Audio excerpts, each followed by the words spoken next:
Muito olá pra você! Eu sou o Ronaldo Rock. Eu sou o Victor Von Anken. E este é um episódio de leiturinha do Metendo Livro!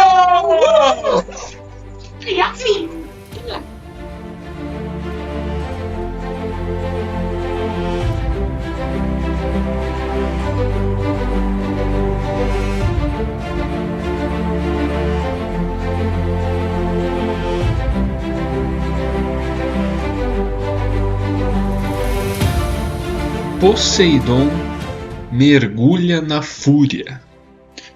Sou meio suspeito pra falar, mas se for para ser filho de um deus grego, que seja de Poseidon.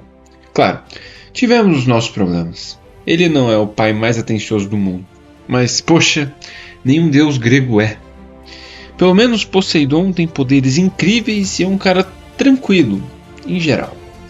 Ele é incrivelmente legal, considerando as dificuldades porque passou quando jovem. Sendo o filho do meio, Poseidon era sempre comparado aos irmãos, tipo: "Uau, você é quase tão bonito quanto Zeus.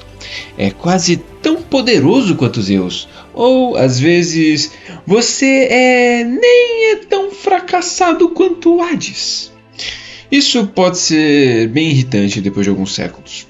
Na época em que Zeus, Poseidon e Hades jogaram os dados para dividir o mundo, Poseidon tirou o segundo melhor número. Ele teve que aceitar que Zeus se tornasse o senhor do universo e teve que passar a eternidade ouvindo as ordens do irmão. Mas Poseidon não reclamou. Ele tinha ganhado o mar. Para ele, estava bom. Ele gostava de praia, gostava de nadar, gostava de frutos do mar. É verdade, Poseidon não era tão exibido nem tão poderoso quanto Zeus. Não tinha os raios, que eram como o arsenal nuclear do Monte Olimpo. Mas Poseidon tinha o tridente mágico. Tinha o poder de causar furacões, provocar maremotos e preparar vitaminas de frutas deliciosas. E como os mares cobrem toda a terra, Poseidon também conseguia causar terremotos. Quando estava de mau humor, podia inundar cidades inteiras ou fazer ilhas afundarem sobre as ondas. Os gregos o chamavam de Senhor dos Terremotos e tinham um trabalhão para mantê-lo feliz, porque estivesse você na terra ou no mar, não iria querer provocar a raiva de Poseidon. Felizmente, Poseidon era calmo. Seu humor era refletido no mar Mediterrâneo, onde ele morava, que na maior parte do tempo é tranquilo de velejar. Poseidon deixava os navios viajarem por onde quisessem. Abençoava os pescadores com muitos peixes. Ficava relaxando na praia, tomando um drink em uma casca de coco enfeitada com um pequeno guarda-sol, sem esquentar com nada. Em dias bonitos, andava sobre as ondas em sua carruagem dourada puxada por hipocampos brancos, que eram cavalos com crinas douradas, cascos de bronze e rabos de peixe. Aonde quer que ele fosse, as criaturas do mar iam brincar ao redor de sua carruagem. Tubarões, baleias assassinas e lulas gigantes eram vistos brincando juntos, gorgolejando "Viva! Poseidon chegou!" ou coisa do tipo. Só que às vezes o mar ficava zangado, consequências de o próprio Poseidon estar zangado. Quando isso acontecia, ele se tornava um sujeito completamente diferente.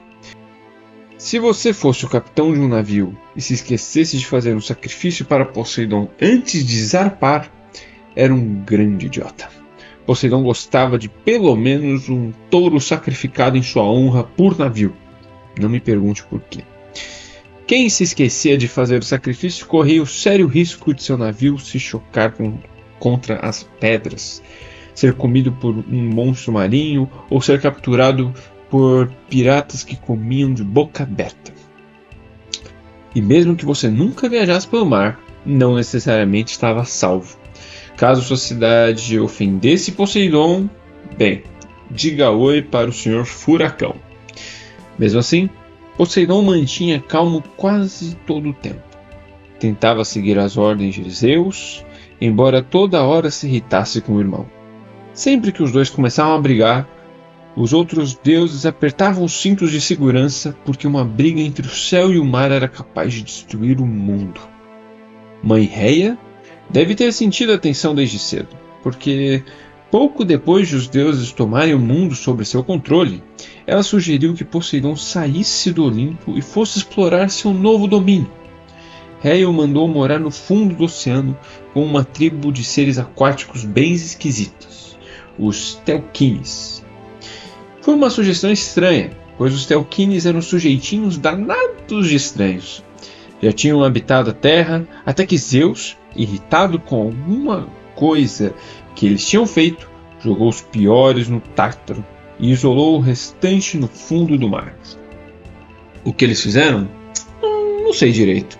Mas os Telquines eram conhecidos por feitiçaria e por criarem coisas perigosas. Eles conseguiam fazer gear, chover e até nevar, o que não acontece muito na Grécia. Além de provocar uma chuva sulfurosa que destruía plantas e queimava a pele. Poder legal. Um legal nojento e fedido. Algumas histórias contam que os Telquines inventaram o trabalho com metais e até forjaram a foice de Cronos a pedido de Gaia. Pode ser. Eles eram gananciosos e fariam qualquer coisa se fossem bem pagos. Depois que Zeus os jogou no oceano, eles mudaram de forma. Assumiram uma aparência que era como um cruzamento de cachorro, foca e humano, com um rosto canino, perninhas atrofiadas e mãos que pareciam um pouco com barbatanas. Essas mãos eram muito ágeis, o que lhes permitia trabalhar com metais e também servia como ótimas raquetes de ping-pong. Quando Poseidon foi morar com os Telquines, eles lhes mostraram o lugar e lhe ensinaram como funcionavam as coisas ali no oceano. Aquilo ali são peixes, aquilo ali é um coral. Uma coisa importante que eles lhe ensinaram foi como usar o tridente como alavanca. Poseidon aprendeu a apoiar as pontas do tridente na base de uma ilha e empurrar de um jeito que a área toda desaparecia no mar. Em combate, ele podia fazer isso com montanhas e em terreno seco. Algumas vezes ele virou montanhas bem em cima dos inimigos, esmagando-os. Viram? Eu falei que ele era demais. Depois de um tempo, Poseidon acabou se cansando dos Telquines e decidiu construir seu próprio palácio. Sabe a decisão, pai.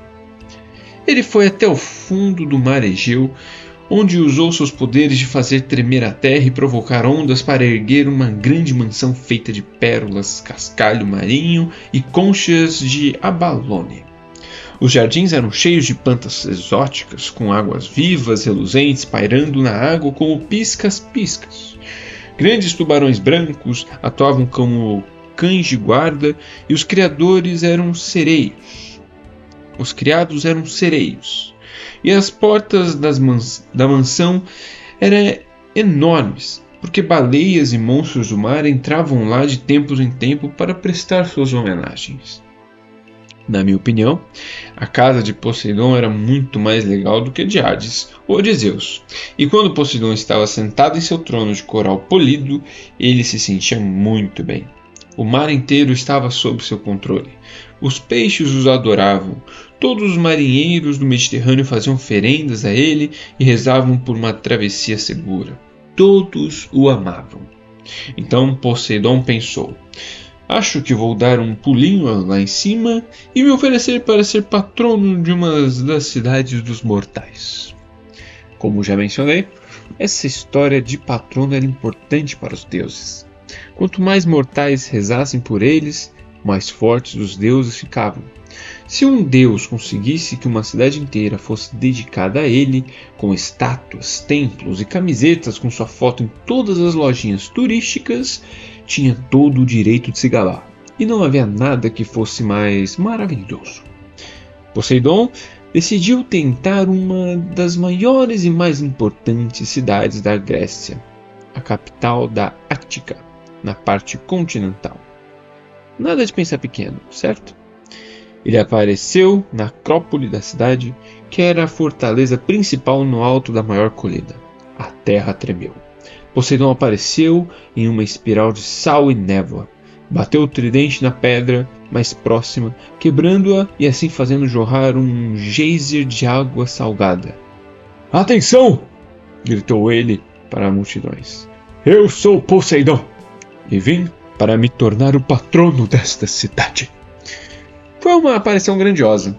Infelizmente, porém, a deusa da sabedoria tinha aparecido apenas alguns segundos antes com a mesma proposta. Atena estava ali perto, com a sua túnica cinza e o elmo de batalha debaixo do braço, negociando com os anciões da cidade. "Ah!" murmurou Poseidon. "Isso é bem constrangedor." Os anciões olharam boquiabertos para o deus do mar, ali parado com seu tridente reluzente, e para o enorme geyser de água salgada que agora jorrava do alto da colina. "Senhor Poseidon!" cumprimentou um dos anciões. Os pobres mortais olharam de um deus para o outro. Não posso culpá-los por terem ficado nervosos. Ninguém quer ser obrigado a escolher entre os deuses. Não importa qual você escolha, o outro provavelmente vai esmagar você como quem esmaga uma barata. Poseidon também não sabia o que fazer. Como podia Atena, aquela deusa novata, aquela olimpiana de segunda geração, ter tido a ousadia de roubar sua ideia?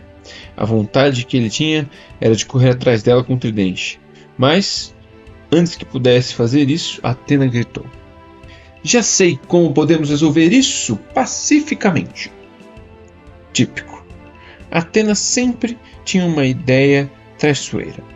Poseidon não estava interessado em paz naquele momento, mas todos os mortais ali presentes pareciam bem aliviados, e ele não queria se portar mal na frente de seus futuros seguidores. "Sei. E qual é o seu plano?" "Uma competição", disse Atena. "Cada um de nós vai criar um presente para a cidade. Os anciãos vão julgar entre os dois. O Deus que der à cidade o presente mais valioso será o patrono. O outro Deus aceitará a decisão dos anciãos e irá embora em paz. Combinado?" Milhares dos olhos mortais se viraram para Poseidon. Ele ainda estava com vontade de jogar Atena no mar, mas ela o tinha deixado em uma saia justa. Não dava para dizer não. "Certo", resmungou ele. "Tudo bem. Primeiro, os cavaleiros", disse Atena, com um gesto cortês. Poseidon franziu a testa. O que seria um presente valioso para aqueles mortais? Uma caixa de pérolas? Uma água-viva de estimação? Talvez um estábulo de baleias treinadas que eles pudessem montar? Se bem que estacionar as baleias no centro poderia ser um problema. Talvez outra forma de animal? Uma criatura forte e rápida, mas adaptada a humanos terrestres? Poseidon olhou para as ondas quebrando na praia abaixo. Ao ver a espuma, ele teve uma ideia e sorriu. "Vejam isso", disse ele. Ele apontou o tridente e as ondas começaram a tomar forma. Quando chegaram à margem, tornaram-se animais majestosos com 4 pernas compridas e crinas sedosas. Eles puseram-se a correr pela praia, relinchando e pavoneando-se. "Apresento-lhes os cavalos", gritou Poseidon. "São animais rápidos e fortes. Vocês podem cavalgá-lo para ir a qualquer lugar. Eles levam cargas pesadas, puxam arados e carroças. Vocês podem até usá-los nas guerras para pisotear seus inimigos. Além do mais, eles são lindos." Houve um burburinho de admiração e os mortais bateram as palmas educadamente.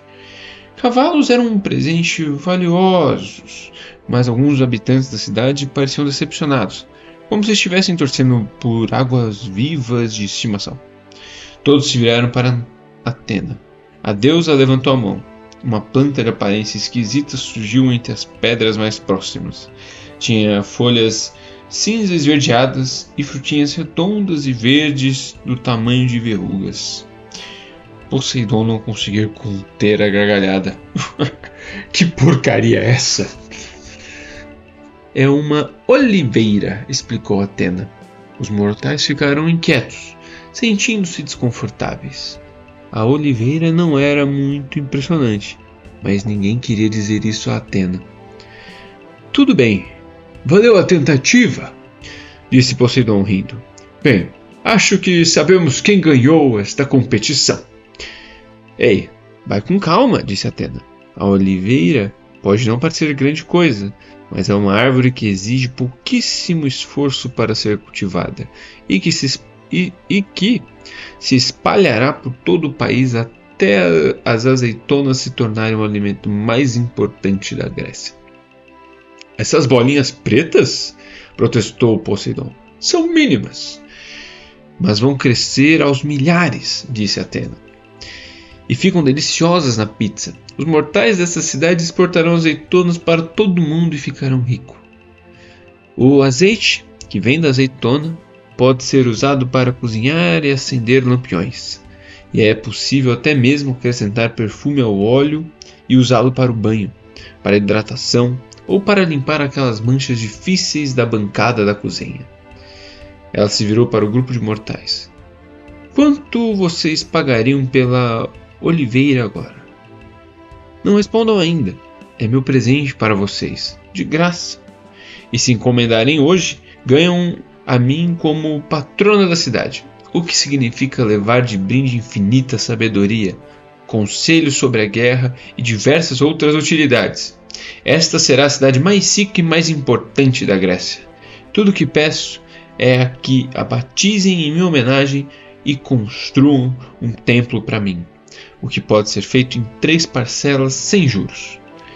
A confiança de Poseidon sentiu um primeiro abalo. Mas, espere, meus cavalos! Os mortais não estavam mais ouvindo. Estavam mais interessados em ganhar dinheiro. E apesar da área ao redor da cidade ser ótima para plantar oliveiras, era montanhosa e pedregosa demais para o bom uso de cavalos.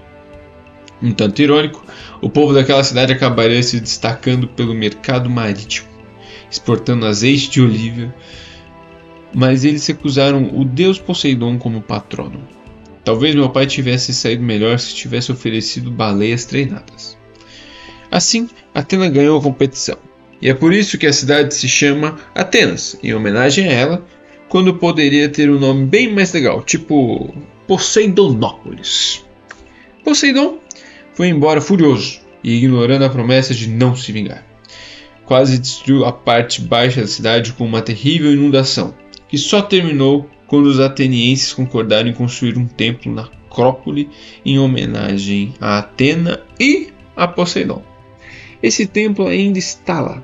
Se vocês visitarem Atenas, poderão ver as marcas deixadas pelo tridente de Poseidon quando ele bateu na pedra para fazer a água salgada jorrar. E ainda deve haver oliveiras por ali, mas duvido que você veja algum cavalo. Depois disso, Poseidon ficou meio obcecado em achar uma cidade que o elegesse patrono. Mas não teve sorte. Ele disputou com Hera, a cidade de Argos, Hera venceu. Disputou com Zeus, a ilha Égina, Zeus venceu. Disputou com Hélio, a cidade de Corinto, quase venceu, mas Zeus disse: não, vocês vão dividir.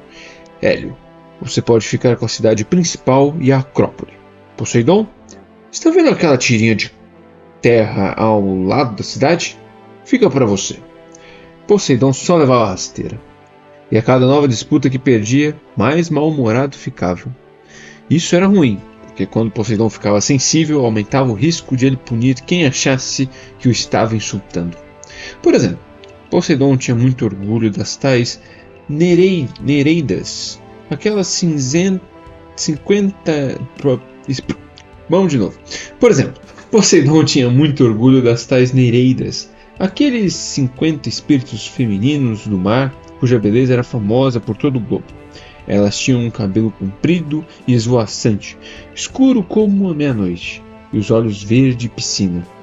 Usavam um vestido branco e fino que se espalhava ao redor delas na água. Todo mundo sabia que elas eram de parar o trânsito, e Poseidon adorava tê-las em seu domínio, meio que como quem mora na cidade sede de um time de futebol que é campeão nacional. Bom, Uma rainha mortal chamada Cassiopeia, do norte da África, começou a se gabar de ser muito mais bonita que as Nereidas. Poseidon não teve paciência. Convocou uma serpente carnívora e sanguinária de uns 300 metros de comprimento, com uma boca capaz de engolir uma montanha, e mandou aterrorizar a costa da África. O monstro percorreu a costa devorando navios, fazendo ondas que inundaram cidades e gritando tão alto que ninguém conseguia dormir. Finalmente, para que os ataques parassem, Cassiopeia concordou em sacrificar a própria filha, Andrômeda, para o monstro marinho. Tipo, foi mal. Não foi legal eu ter me gabado. Tome aqui, pode matar minha inocente filha. Caso vocês estejam preocupados, saibam que meu pai não deixou isso acontecer. Ele permitiu que um herói salvasse Andrômeda e matasse o monstro marinho. Mais uma vez, essa é outra história. Mas mesmo depois de Cassiopeia morrer, Poseidon nunca esqueceu o insulto. Ele a colocou no centro noturno como uma constelação. E como ela havia mentido, alegando ser mais bela que as Nereidas, ela sempre parecia estar girando para trás. É uma constelação de aparência idiota mesmo. Depois disso, as Nereidas ficaram gratas a Poseidon por tê-las defendido. Talvez esse fosse o plano dele o tempo todo. Afinal, nada supera ter 50 mulheres lindas achando que você é demais. A maioria delas adoraria se casar com Poseidon, mas uma delas o evitava porque era tímida e não queria se envolver em relacionamentos. Naturalmente, foi ela quem chamou a atenção de Poseidon. O nome dela era Anfitrite, e a sua ideia de paraíso era viver uma vida tranquila no fundo do oceano, sem nenhum deus a convidando para sair, nem lhe passando cantadas baratas no shopping submarino. Mas, infelizmente, Anfitrite era linda. Quanto mais ela tentava evitar os deuses, mais eles corriam atrás dela. Seu cabelo preto estava sempre preso em uma rede de pérolas e seda. Seus olhos eram escuros como café. Ela tinha um sorriso doce e uma risada gostosa de se ouvir. Costumava usar um vestido branco simples e com um único adorno, uma coroa de garras de caranguejo polida ao redor da cabeça, o que não me parece muito atraente, mas acho que fazia sucesso entre as Nereidas. Poseidon tentou de tudo para conquistar o coração dela. Caramelos de água salgada, uma serenata de músicas de baleia, um buquê de pepinos do mar, um navio de guerra português decorado com lindos laços vermelhos. Anfitrite não cedeu a nenhuma das investidas. Sempre que ele se aproximava demais, ela corava e saía nadando. Chegou a um ponto em que ela ficou com tanto medo que fugiu de vez. Poseidon procurou por toda parte, mas sem obter sucesso, começou a achar que jamais a veria de novo. Seu coração estava mais apertado que sardinha em lata. Ele vagava pelo palácio chorando como um ajubarte, confundindo todos os mamíferos do mar e provocando enxaqueca nas lulas gigantes. Depois de um tempo, as criaturas do mar convocaram um deus chamado Delfim para ir falar com Poseidon e ver o que havia de errado. Delfim era o rei imortal dos golfinhos e amigo próximo do deus do mar. Como era Delfim fisicamente? Um golfinho. Delfim nadou até o salão do trono e foi direto ao assunto, em golfinhês. O que tá pegando, meu querido pé? Por que essa cara? Parece que é outro personagem. É Anfitrite, respondeu Poseidon com um suspiro. Eu a amo, mas ela fugiu. Delfim pensou que era um motivo bem idiota para alguém ficar tão infeliz. Você sabe que existem 49 outras Nereides, não sabe? Não importa, soluçou Poseidon. Eu quero Anfitrite. Que saco isso, hein? Olha, você está atrapalhando o sonar de todo mundo com essa história de tanto gemer e choramingar. Só hoje cedo, 2 baleias azuis colidiram de cabeça. causando quilômetros de retenção na pista principal do Eger. E que tal se eu encontrar essa tal de Anfitrite e convencê-la a se casar com você? As lágrimas de Poseidon secaram imediatamente, o que foi impressionante, considerando que ele estava debaixo d'água. Você faria isso por mim? Sou um golfinho, disse Delfim, prontamente. Tenho um cérebro enorme. Já volto. Delfim demorou um pouco, mas finalmente encontrou Anfitrite na extremidade ocidental do Mediterrâneo, perto de onde o titã Atlas segurava o céu.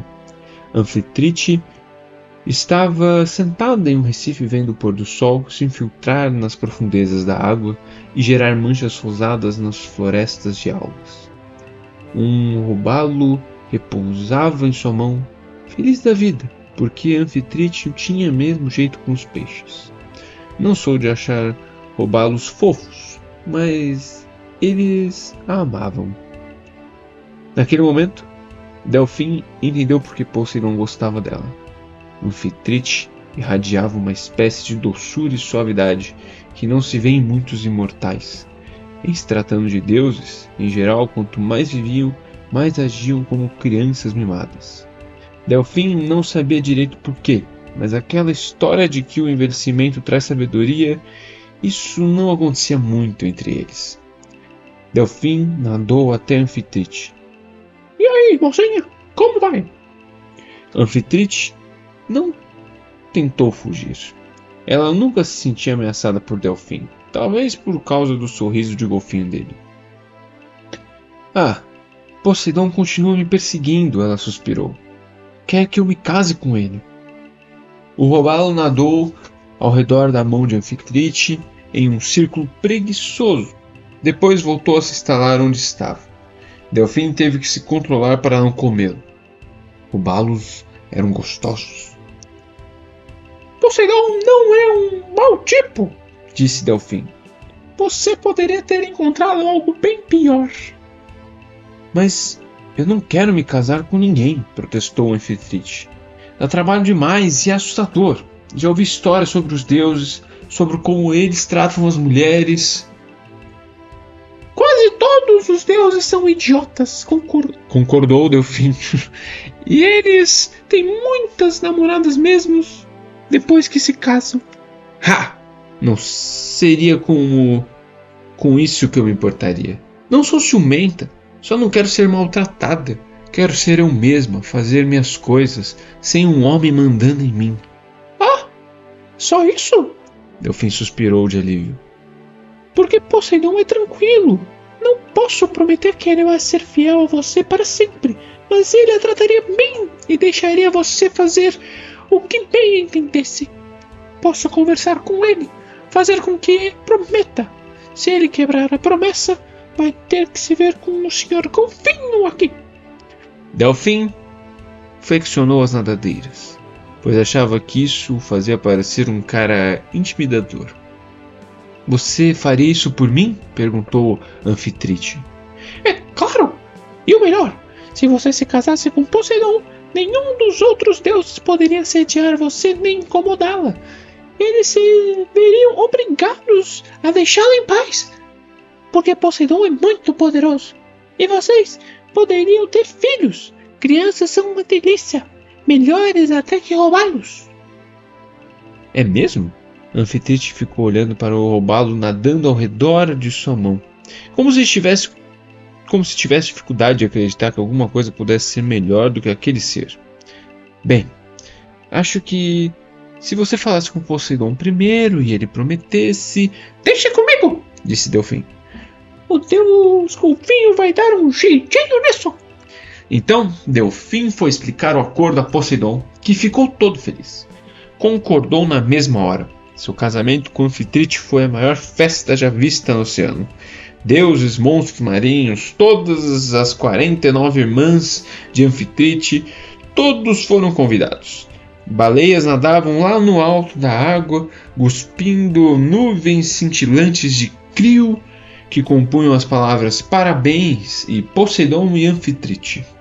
O que não foi tarefa fácil, porque baleias não são muito boas com ortografia. Os golfinhos fizeram um show acrobático, as águas vivas brilhavam acima do pátio do palácio, enquanto ninfas do mar e o povo sereio dançavam noite adentro. Poseidon e Anfitrite formaram um bom casal. Foram felizes juntos e tiveram 3 filhos divinos. O primeiro foi Tritão, que parecia um sereio, mas que tinha 2 caudas de peixe no lugar de uma. Atuava como arauto do pai. Sempre que Poseidon ia a algum lugar, Tritão ia na frente, abrindo o caminho com o som de sua corneta de concha, como se dissesse: "O chefe está vindo! Finjam que estão trabalhando!"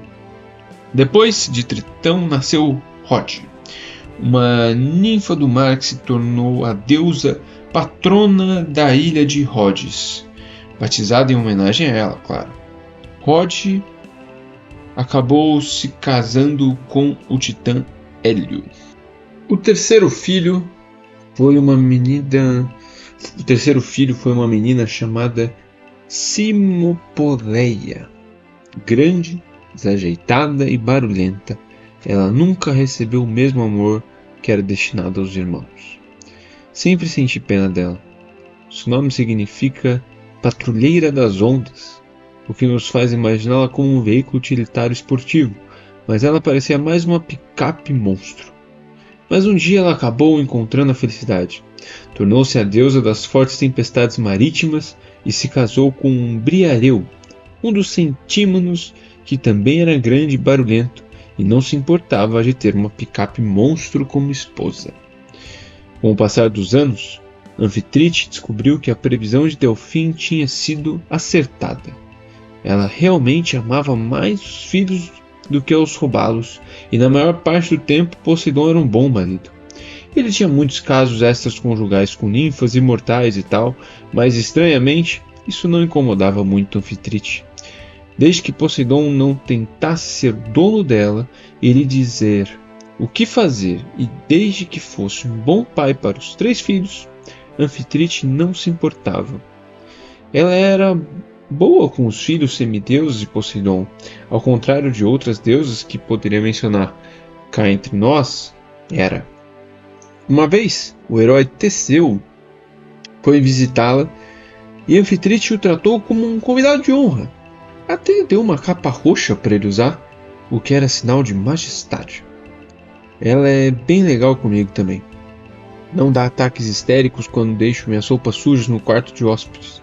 Faz biscoitos para mim, nunca tentou me matar, que eu saiba. É basicamente tudo que se pode desejar de uma madrasta imortal. Quanto a Poseidon, que bom que ele tem uma esposa tranquila, porque foram tantas amantes e filhos de relacionamentos ilícitos. Vocês acham que Zeus era frenético? Pois saibam que Poseidon detém um recorde de mais filhos semideuses. Se eu fosse numerar todas as moças que ele namorou, este livro precisaria de mais de 300 páginas, além de um índice onomástico e um sumário exclusivo. Seria o livro negro de Poseidon. Mas seria estranho demais eu falar sobre todas as namoradas do meu pai, então vou me concentrar nas mais importantes.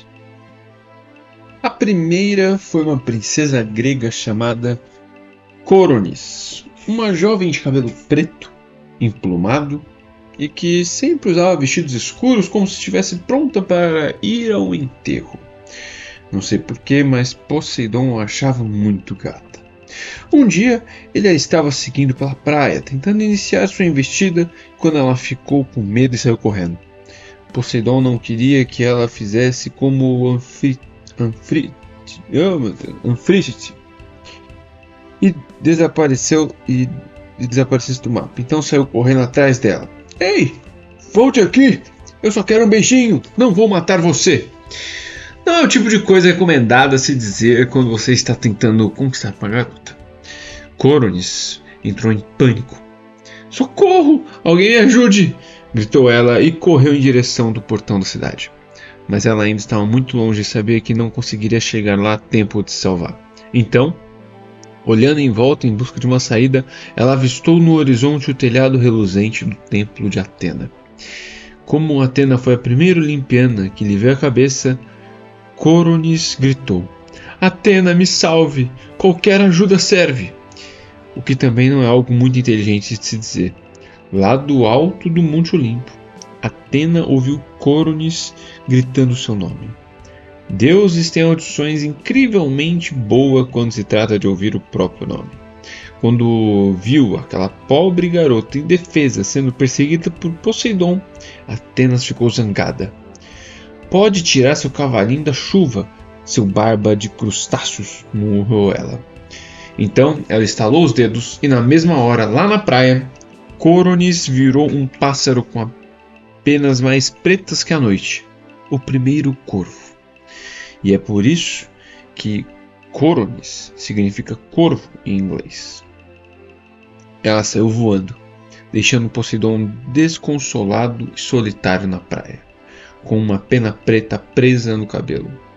É claro que Poseidon percebeu que Atena era responsável por Coronis ter virado um corvo.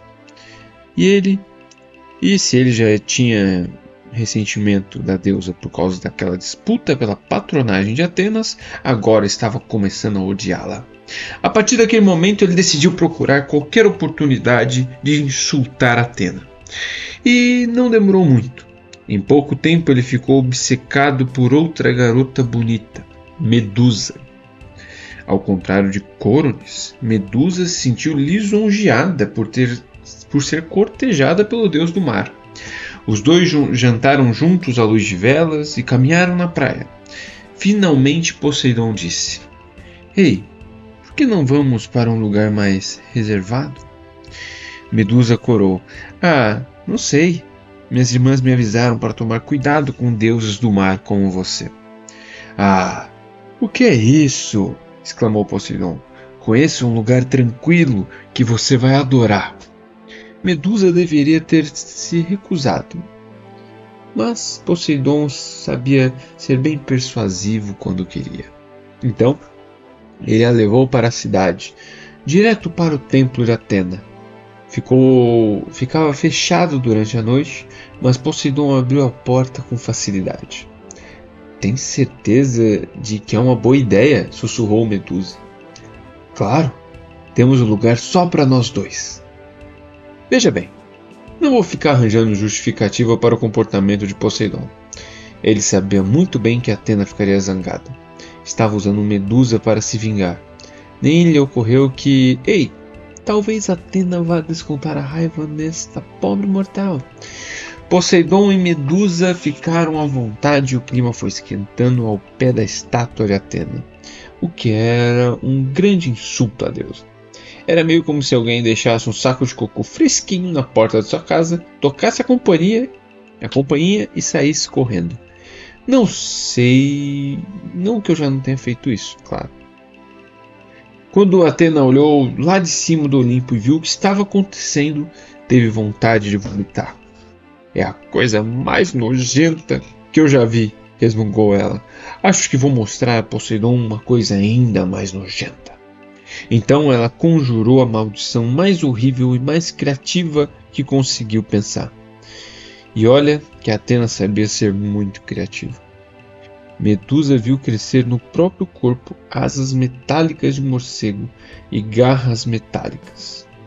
E seu cabelo virou um ninho de cobras venenosas. Seu rosto se transformou em algo tão repugnante que bastaria alguém olhar para ela uma única vez para virar pedra. Poseidon estava de olhos fechados, fazendo biquinho para mais um beijo, quando ouviu um estranho sibilar. Gata, você fez xixi nas calças? Brincou ele. Foi quando abriu os olhos, ele deu um pulo para trás, mais rápido que uma baleia saltando. Misericórdia! O quê? Pelos deuses! Eu beijei essa coisa! Um enxaguante bucal! Rápido! Como era imortal, ele não virou pedra, mas gritou um monte de outras coisas que não posso reproduzir aqui e saiu de lá rapidinho, sem nem pedir desculpas à pobre Medusa. Medusa logo se deu conta do desastre e foi embora cobrindo a cabeça com um chale. A pobre moça acabou indo morar em uma caverna longe da civilização, tendo como única companhia as duas irmãs. As 3 eram chamadas de Górgonas. Ao longo dos anos, só de ficarem perto de Medusa, suas irmãs se transformaram em monstros tão feios quanto ela. Não uma feiura capaz de transformar gente em pedra, mas os deuses decidiram torná-las imortais. Talvez por pena, talvez por maldição, para que pudessem cuidar de Medusa, para sempre sem virarem pedra. As Górgonas provocaram todo tipo de sofrimento a heróis ao longo dos anos, mas aí já é outra história. O rosto de Medusa acabou virando um dos símbolos de Atena, como que para dizer, é isso que acontece com quem se mete comigo. Nem todos os relacionamentos de Poseidon deram tão errado. Ele namorou uma garota muito legal chamada Eurínome, apesar do nome esquisito. Com ela, teve um filho chamado Belerofonte, que se tornou um grande herói. Ultramante de Poseidon, Etra, deu à luz a um herói ainda maior, chamado Teseu. Portanto, não vá pensando que todos os heróis importantes eram filhos de Zeus. Isso é obra do departamento de marketing de Zeus. Sabem o que Poseidon tinha de mais legal? Ele dava o poder de mudar de forma aqueles que realmente gostasse. Foi o que fez com uma de suas amantes, Mestra, que podia virar o animal que quisesse. Ele também deu esse poder a um dos seus netos semideuses, Periclímeno, que podia lutar como cobra, urso ou até como um enxame de abelhas. Eu não mudo de forma. Valeu, hein, pai? Por outro lado, alguns dos filhos de Poseidon não deram muito certo. Talvez ele estivesse de mau humor no dia em que o gerou, ou talvez tenha sido o que ele comeu no jantar, mas o fato é que algumas vezes Poseidon gerou verdadeiros monstros. Um de seus filhos foi um ciclope comedor de humanos chamado Polifemo. Outro foi um gigante feioso chamado Anteu, que gostava de partir as pessoas ao meio. E vocês aí achando que tinham irmãos insuportáveis. Em outra ocasião, Poseidon se apaixonou por Teofane, uma princesa tão linda que todos os caras do reino queriam se casar com ela. Simplesmente não a deixavam em paz. Seguiam-la pela rua, invadiam o palácio exigindo vê-la, chegavam a tentar segui-la quando ela ia ao banheiro. A garota era uma celebridade cercada de paparazzi. Não tinha descanso nem privacidade. Nunca. Em determinado momento, as coisas ficaram tão insustentáveis que ela rezou para Poseidon, que também estava tentando sair com ela. Se você conseguir afastar os meus outros pretendentes, serei sua namorada. Só quero que me tire daqui. A terra tremeu. Uma voz grave disse: tranquilo, hoje à noite vá ao curral dos carneiros. Não parecia propriamente um bom plano, mas quando a escuridão caiu, Teofane colocou um véu sobre o rosto e tentou se esgueirar para fora do palácio. Imediatamente a viram. 60 homens a rodearam com um buquê de flores, gritando: case comigo, case comigo. Teofane correu para o curral dos carneiros, desviando de uma multidão de caras armados com caixas de bombons e depois de 12 outros caras com violão apostos para a serenata. Quando chegou ao curral dos carneiros, havia mais de 100 pretendentes em seu calço. Teofane estava tão desesperada que mergulhou direto no curral. Puf! Imediatamente, ela virou uma ovelha e se perdeu no meio do rebanho. A multidão de homens apaixonados parou e olhou ao redor, perplexa. Eles procuraram nos currais, mas não conseguiam achar Teofane em lugar nenhum. Então, acabaram desistindo e voltando para sua vigília na porta do palácio, pois concluíram que ela voltaria por ali mais cedo ou mais tarde. Graças aos deuses, baliu Teofane. De nada, disse um carneiro grande bem ao lado dela. Teofane engoliu em seco. Ovelhas engolem em seco? Sei não. O carneiro deu uma piscadela. Gostou? Eu não sei se isso é um carneiro. Gostou da minha nova capa de lã? Porque eu gosto mais da velha, entendeu? da velha, Teofane fez cara de nojo. Acho que agora eu tenho que namorar você, não é? Acordo é acordo. Os dois tiveram bons momentos juntos como carneiro e ovelha, mas vou pular essa parte para não correr o risco de vomitar. Alguns meses depois, a ovelha Teofane deu à luz a um carneiro mágico chamado Crisómalo, que, por algum motivo, tinha lã de ouro. Crisómalo acabaria sendo tosado por causa da lã, que se tornou conhecida como o Velocino de Ouro, o que significa que sou parente de um tapete de pele de carneiro. É por isso que vocês não devem pensar muito sobre seus parentes dos mitos gregos. Vocês podem acabar ficando malucos. Vamos agora à última história de Poseidon. E é de partir o coração. Como ele quase tomou o universo e acabou como um pedreiro ganhando o salário mínimo. Aconteceu assim. Hera botou na cabeça que os deuses deveriam fazer uma rebelião contra Zeus. Totalmente compreensível. Zeus era um chato de galocha às vezes. Ela concluiu que o universo ficaria bem melhor se fosse governado por um conselho olimpiano, como uma democracia. Assim, ela reuniu alguns dos outros deuses, Poseidon, Atena e Apolo, o deus do arco e flecha, e contou a eles seu plano. Vamos amarrar Zeus. Poseidon ficou olhando para ela. Esse é o plano? Ei, eu durmo no mesmo quarto que ele, disse Hera. Quando ele estiver em sono profundo, roncando bem alto, eu chamo vocês. E aí a gente o amarra bem. Depois, o obrigamos a abrir mão do trono, para podermos governar o cosmos juntos, como um conselho de iguais. Os outros hesitaram, mas todos tinham motivos para não gostar de Zeus. Ele era instável e se irritava fácil, e sua fraqueza por mulheres bonitas causava problemas para todos eles. Além do mais, no fundo todos os deuses estavam pensando: ei, eu governaria o universo melhor do que Zeus. Quando ele estiver fora da jogada, vou poder ficar no seu lugar. Poseidon ficou muito tentado. Por que não? Com Zeus amarrado, ele seria o deus mais forte do mundo. Um conselho de iguais, repetiu Poseidon. Claro, gosto disso. Certo. Atena olhou com desconfiança para Poseidon. Um conselho. Ótimo, disse Hera. Peguem cordas fortes, que se ajustem sozinhas por magia. Onde se compra isso? Perguntou Apolo.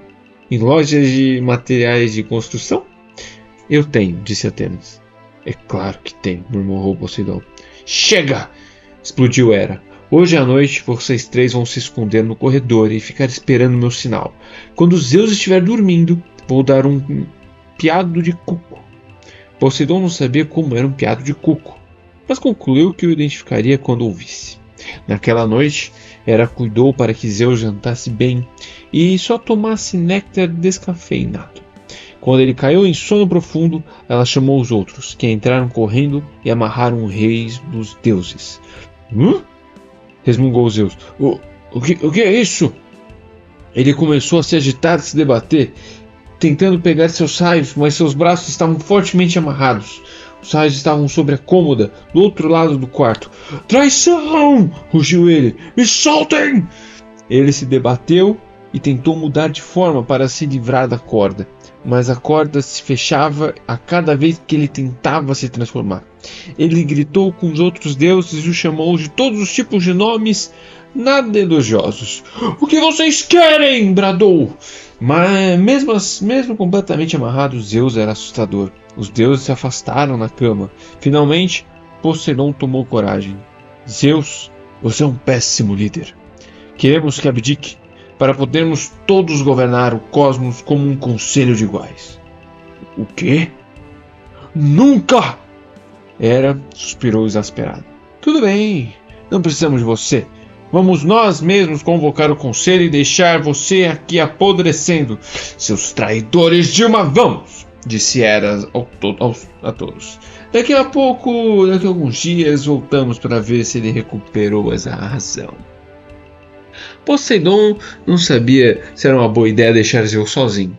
mas também não queria ficar no quarto com um deus dos raios aos brados. Os deuses se reuniram no salão do trono e fizeram sua primeira e última reunião da República Popular do Olimpo. Eles logo descobriram que dava muita confusão fazer votação para tudo. Demorava horrores. Só escolher um desenho para a nova bandeira olimpiana levou horas. Enquanto isso, uma nereida chamada Tétis caminhava pelo corredor perto do quarto de Zeus. O que uma ninfa do mar estava fazendo no Olimpo? Talvez tivesse ido até ali só para passar a noite ou visitar uns amigos. Ela não fazia a menor ideia de que estava havendo uma rebelião. Quando ouviu Zeus clamando por ajuda, Tétis entrou no quarto e se deparou com um deus amarrado. Hã? Acho que não cheguei em boa hora, disse ela. Tétis! Graças a Moiras! Gritou Zeus. Tire-me daqui! Ele lhe contou rapidamente o que os outros deuses haviam feito. Por favor, você é uma ninfa sensata. Solte-me e vou ficar lhe devendo uma. Tétis engoliu em seco. Se Poseidon estava tendo parte na rebelião, bem, ele era o senhor do mar e, portanto, o chefe dela. Mas Zeus era senhor de tudo. Qualquer coisa que ela fizesse, arrumaria um inimigo poderoso.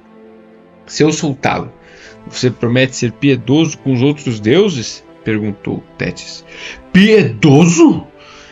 É só não jogá-los no Tártaro, nem fazê-los em pedacinhos, que tal? Zeus ficou furioso, mas prometeu, com relutância, ser piedoso. Tétis pegou uma tesoura Tétis pegou uma tesoura sobre a cômoda e tentou cortar as cordas, mas não conseguiu. As amarras mágicas eram fortes demais. Use meus raios para explodi-las, orientou Zeus. Espere, eu estou preso com as cordas. Pensando bem, não exploda nada. Espere, eu conheço alguém que talvez possa ajudar. Ela se transformou em uma nuvem de vapor de água salgada e foi para o mar, onde encontrou Briareu, o centímano. Briareu tinha uma dívida com Zeus, por tê-lo tirado do Tártaro, portanto ficou feliz em ajudar. De alguma forma, Tétis conseguiu levar aquele sujeito enorme para o Olimpo sem os deuses separarem, e com suas 100 mãos ágeis, Briareu desamarrou rapidamente as cordas mágicas. Zeus se levantou da cama de um pulo, pegou seus raios e seguiu tempestuosamente para o salão do trono, onde os outros deuses ainda tentavam escolher a nova bandeira. Bum! Zeus acabou com a discussão e com todos os outros deuses. Quando terminou de explodir as coisas e de usar os olimpianos como alvos de treino, ele puniu os rebeldes pela traição. Ele manteve a promessa de Tétis. Não picou os deuses em pedacinhos nem os jogou no Tártaro, mas amarrou Hera com uma corda e a pendurou acima do abismo do caos, para que dali ela pudesse contemplar como seria cair do nada e ser dissolvida. Todos os dias Zeus ia visitá-la com um raio na mão, dizendo: hoje pode ser um bom dia para queimar essa corda e ver você cair. Era esse o tipo de relacionamento amoroso que eles tinham. Hera acabou se soltando, mas vamos chegar lá mais tarde. Já Atena escapou impune. Muito injusto, não acho? É que Atena era boa de papo. Deve ter convencido Zeus de que não tinha nada a ver com o plano e que só estava esperando a hora certa para soltá-lo. Como um grande idiota, Zeus acreditou nela. Apolo e Poseidon foram os que mais se ferraram. Ficaram temporariamente desprovidos de seus poderes imortais. Eu nem sabia que Zeus tinha poder para fazer uma coisa dessas, mas, pelo visto, o cara tinha. Para dar uma lição nos dois ex-deuses, Zeus os fez trabalhar como operários para o rei de Troia, um sujeito chamado Laomedonte. Apolo se tornou pastor, responsável por cuidar dos rebanhos reais. Poseidon teve que construir sozinho os muros novos ao redor da cidade. Está de brincadeira? Protestou Poseidon. Isso vai levar anos. O rei Laomedonte sorriu. Sim, bem, prometo uma recompensa por seu trabalho. Mas é melhor você começar logo. Na verdade, Laomedonte não tinha intenção de pagar Poseidon, pois não gostava do deus do mar. só queria explorá-lo o máximo possível, pelo máximo de tempo possível. Como não tinha escolha, Poseidon pôs-se a trabalhar. Mesmo sem seus poderes divinos, Poseidon era impressionante, mais forte do que qualquer mortal. Conseguia carregar 5 ou 6 blocos enormes de pedra de uma só vez. O projeto levou anos, mas ele finalmente construiu um muro mais resistente que uma cidade mortal já teve, deixando Troia quase invencível. Por fim, cansado, dolorido e irritado, Poseidon foi resoluto ao salão do trono do rei Laomedonte. Terminei, anunciou o deus. Terminou o quê? Laomedonte ergueu o olhar do livro que estava lendo. Fazia tantos anos que ele tinha até esquecido de Poseidon. Ah, sim, o muro. Ficou ótimo, pode ir agora. Poseidon ficou ali parado sem entender. Mas, e minha recompensa? Esta é sua recompensa? Pode ir agora. Vou avisar a Zeus que você cumpriu a sua promessa, e ele vai torná-lo Deus de novo. Que recompensa melhor poderia haver? Poseidon ficou revoltado. Eu fiz a sua cidade a mais forte da terra. Construí muros que resistirão a qualquer exército. Você me prometeu uma compensação e agora não quer pagar? O que está fazendo aí ainda? Perguntou Laomedonte. Poseidon saiu furioso dali. Zeus o fez Deus de novo, mas Poseidon nunca esqueceu o insulto que sofreu de Laomedonte. Ele não podia simplesmente destruir Troia, pois Zeus o proibira, mas mandou um monstro do mar à cidade para aterrorizar os troianos. Além disso, fazia questão de afundar os navios troianos sempre que tinha oportunidade. E quando um pequeno evento chamado Guerra de Troia aconteceu, Poseidon não ficou ao lado de Troia. Esse é o meu pai, pessoal. Um sujeito geralmente calmo e tranquilo. Mas se você o irritar, saiba que ele tem uma excelente memória. O único deus que guardava ressentimentos por mais tempo era... Isso aí... Vocês adivinharam. O velho homem do raio. Acho que estou adiando a parte dele há muito tempo. Está na hora de falar de Zeus. Zeus mata todo mundo. Estão a fim de ouvir uma coisa apavorante? Imaginem só. Zeus era o deus da lei e da ordem. O cara que jogava raios aleatórios quando ficava com raiva e que não conseguia cumprir os votos de casamento.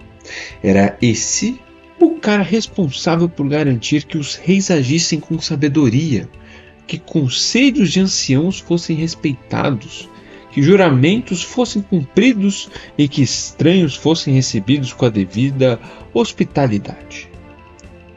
Seria como eu me tornar o deus do dever de casa e das boas notas. Acho que Zeus não era assim tão ruim. Às vezes ele aparecia nas casas de mortais disfarçados de viajante para ver se as pessoas o deixavam entrar e lhe ofereciam comida. Se tratassem o visitante com gentileza, que bom, era o dever do cidadão grego. Se o batessem a porta na cara dele, Zeus voltaria mais tarde com seus raios. Só de saber que qualquer viajante ou mendigo poderia ser Zeus disfarçado, já mantinha os gregos na linha. O mesmo acontecia com os reis. Zeus era o deus do poder real. Por isso, observava os governantes mortais para que eles não abusassem de sua posição. É claro, muitos reis saíam impunes depois de atos horríveis, provavelmente porque Zeus estava ocupado correndo atrás de alguma mulher e não tinha reparado. Mas sempre havia uma chance, se algum deles fizesse alguma coisa muito ruim ou muito idiota, de Zeus usar o raio e o trovão divinos para explodi-lo do trono. Um exemplo? Salmoneu. Esse cara merecia ter ganhado o grande prêmio da imbecilidade. Ele tinha 7 irmãos, todos príncipes de um reino grego chamado Tessália. Como havia muitos príncipes no palácio sem nada para fazer além de jogar videogame e esperar o momento em que herdariam o reino, o pai deles, o rei, disse: Rapazes, saiam todos daqui. Vamos fazer exercícios. Uma vez na vida. Por que não fundam novos reinos?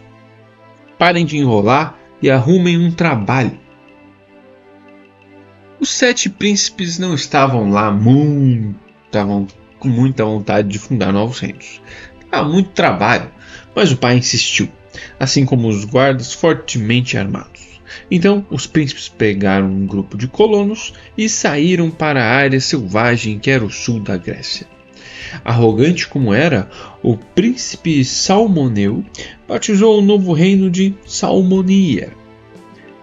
Ele mandou os colonos construírem a capital, mas ficou irritado porque as pessoas queriam construir templos para os deuses antes de começarem a fazer um palácio para ele. Vossa Majestade, disseram eles, nós temos que homenagear os deuses primeiro, senão eles vão ficar zangados. O novo rei resmungou. Ele não acreditava nos deuses. Tinha certeza de que aquelas histórias eram mentiras que os sacerdotes inventavam para manterem as pessoas sob seu controle. Naquela noite, Salmoneu ficou sentado em seu palácio, parcialmente construído, vendo os cidadãos trabalharem até tarde, dando os toques finais no templo de Zeus, que tinha telhado dourado e piso de mármore. Ele sentiu o cheiro de várias comidas deliciosas sendo assadas nas fogueiras cerimoniais. Eles não trazem comida gostosa para mim, murmurou Salomeu para si. Morrem de medo dos deuses, mas não têm medo do próprio rei? Não me tratariam assim se eu fosse um deus. Salmoneu de repente teve uma ideia crua. Lembrou-se das brincadeiras que fazia com os irmãos na Tessália, quando era criança. Eles se fantasiavam e fingiam ser heróis e deuses. Salmoneu sempre era o melhor ator. Ele então chamou seu conselheiro de confiança e lhe disse: Conselheiro de confiança, temos trabalho a fazer. Precisamos de adereços e fantasias. O conselheiro franziu a testa. Vamos montar uma peça, majestade? Salmoneu sorriu, mais ou menos. Alguns dias depois, Salmoneu estava pronto. Ele vestia a fantasia, subiu na carruagem recém-decorada e seguiu para as ruas da capital. Atenção! Gritou ele, a plenos pulmões. Eu sou Zeus! O fazendeiro levou um susto tão grande que derrubou o cesto de azeitona que levava. Uma mulher caiu de cima do burro. Muitos outros cidadãos gritaram e saíram correndo, com medo de serem pisoteados pelos cavalos do rei. Salmoneu estava mesmo impressionante. Usava uma túnica branca com contornos dourados. Uma tiara dourada brilhava em sua cabeça. Como a águia era o pássaro sagrado de Zeus, Salmoneu tinha pintado águias nas laterais da carruagem. Atrás dele, debaixo de uma lona, havia 2 tímpanos. Quando ele levantava as mãos, seu conselheiro, que estava escondido debaixo da lona, não muito à vontade, batia nos tambores, produzindo um som como o de um trovão abafado. Salmoneu saiu pelas ruas gritando: Eu sou Zeus! Tragam-me comidas gostosas! Ele acabou parando ao pé da escadaria do novo templo a Zeus e virando a carruagem para a multidão reunida. Idolatrem-me! Ordenou ele, pois sou um deus! Um dos súditos mais corajosos gritou: Você parece com Salmoneu! Sim! Concordou Salmoneu. Mas também sou Zeus! Decidi habitar o corpo do seu rei. Vocês vão idolatrá-lo assim como me idolatram. Este templo será meu palácio. Vocês vão me trazer todas as suas oferendas, mas não as queimem demais. É um desperdício. Eu vou comer. Alguns dos súditos mais tímidos começaram a obedecer e colocar cestas de comida no chão, perto da carruagem. Um homem gritou: Por que tem galinhas pintadas na sua carruagem? São águias, berrou Salmoneu. Parecem galinhas. Silêncio, mortal! Salmoneu chutou o conselheiro por baixo da lona. O conselheiro começou a bater nos tímpanos. Estão vendo? Disse Salmoneu. Eu evoco trovões. Uma mulher ao fundo disse: Quem está debaixo do pano atrás de você? Ninguém! Berrou Salmoneu. Uma gota de suor começou a escorrer pelo seu pescoço. Aquilo não estava indo tão bem quanto ele esperava. Então decidiu usar os adereços de cena. Ele tirou uma tocha do balde de tochas inflamáveis, $99 em qualquer loja de artigos para festa. e jogou uma na direção da mulher na multidão. As pessoas gritaram e se afastaram da tocha, que caiu no chão sem provocar danos. Pronto, rugiu Salomão. Lancei um raio em vocês. Não me provoquem, senão destruo todas. Isso é uma tocha, gritou alguém. Foi você que pediu, mortal. Salmoneu começou a jogar tochas na multidão e a chutar o conselheiro debaixo da lona para que batesse os tambores. Mas logo a novidade passou e a multidão ficou irritada. Vaias começaram a soar. Impostor! Gritou alguém. Zeus de mentira! Zeus verdadeiro! Gritou Salmoneu. Eu sou Zeus! Você não é Zeus! Gritou a multidão. Era tanta gente gritando o nome de Zeus que o próprio, lá do alto do Monte Olimpo, resolveu conferir o que estava vendo. Quando olhou para baixo, ele viu um rei mortal com uma fantasia tosca, andando em uma carruagem com galinhas pintadas e jogando tochas que dizia serem raios. O deus do céu não sabia se ria ou se ficava furioso. Decidiu ficar furioso. Das nuvens de tempestade se reuniram sobre a nova cidade de Salmonia. Um trovão de verdade fez as casas tremerem. A voz do deus do céu soou lá do alto. Eu sou Zeus. Um reluzente raio em formato de zigue-zague cortou o céu e explodiu Salmoneu e seu pobre conselheiro, que viraram manchas de gordura. Quando a fumaça sumiu, não havia mais nada além de uma roda de carruagem queimada e um tambor meio derretido. Os mortais de Salmonia comemoraram. Eles teriam feito uma festa em homenagem a Zeus por livrá-los do rei idiota. Mas o deus não tinha terminado. A voz dele soou estrondosa no céu. Algum de vocês dedicaram oferendas a ele? Algum de vocês acreditaram naquele tolo? Não! Gritaram os mortais, prostrando-se acovardados. Por favor! Não posso permitir que esta cidade continue existindo! Gritou Zeus. Farei de vocês um exemplo, para que isso nunca volte a acontecer. Raio chegando em 5, 4, 3. A multidão se dispersou na mesma hora, com todos os mortais correndo, cada um para um lado, mas Zeus não lhe deu muito tempo. Algumas pessoas fugiram de Salmonia com vida, mas quando os raios começaram a cair, a maioria dos mortais foi feita em pedacinhos ou acabou soterrada por escombros. Zeus apagou do mapa a cidade de Salmonia. Ninguém ousou repovoar a área por uma geração inteira. Tudo por causa de um cara com uma fantasia mal feita de Zeus, uma carruagem de galinha e um balde de tochas. Foi uma matança, literalmente. Mas não foi a pior punição de Zeus. Teve uma vez que ele decidiu destruir toda a raça humana. Não sei porquê. Parece que os humanos estavam se comportando mal. Talvez não estivessem fazendo sacrifícios direito, não acreditassem nos deuses ou estivessem falando muitos palavrões e dirigindo acima do limite de velocidade. Sei lá, só sei que Zeus ficou zangado e decidiu destruir a raça humana por completo. Sério, não é possível que os humanos estivessem fazendo tanta besteira assim. Tenho certeza de que não estavam fazendo nada que já não faziam antes. Mas Zeus decidiu que tudo tem um limite. Ele agiu como um daqueles professores que deixa você passar o ano todo sem estudar nada, nem fazer dever algum, para então, um dia, sem motivo aparente, ficar rigoroso. Tipo, muito bem, já chega. Todo mundo suspenso agora, a turma toda. Desnecessário, né? Há opções entre não fazer nada e perder a linha. Enfim, Zeus reuniu os deuses para dar a notícia. Os humanos são nojentos, disse ele. Vou destruí-los. O silêncio recaiu sobre o salão do trono. Finalmente, Deméter disse: Todos? Claro. Como? Perguntou Ares. O deus da guerra tinha um brilho de ansiedade nos olhos. Fogo? Raio? Poderíamos pegar um bando de serras elétricas e inseticida, disse Zeus. É só usar algumas bombas, deixar o mundo por alguns dias e... Ninguém inventou inseticida ainda, observou Hera. Ah, é, Zeus franziu o texto. Inundação, então. Vou abrir os céus e lançar um dilúvio até todos os humanos se afogarem. Poseidon resmungou.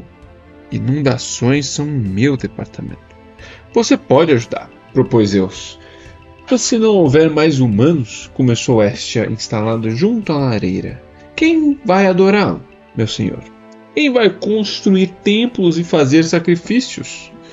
Vamos pensar em alguma coisa, disse Zeus. Essa não é a minha primeira raça de humanos, afinal. Sempre podemos fazer mais.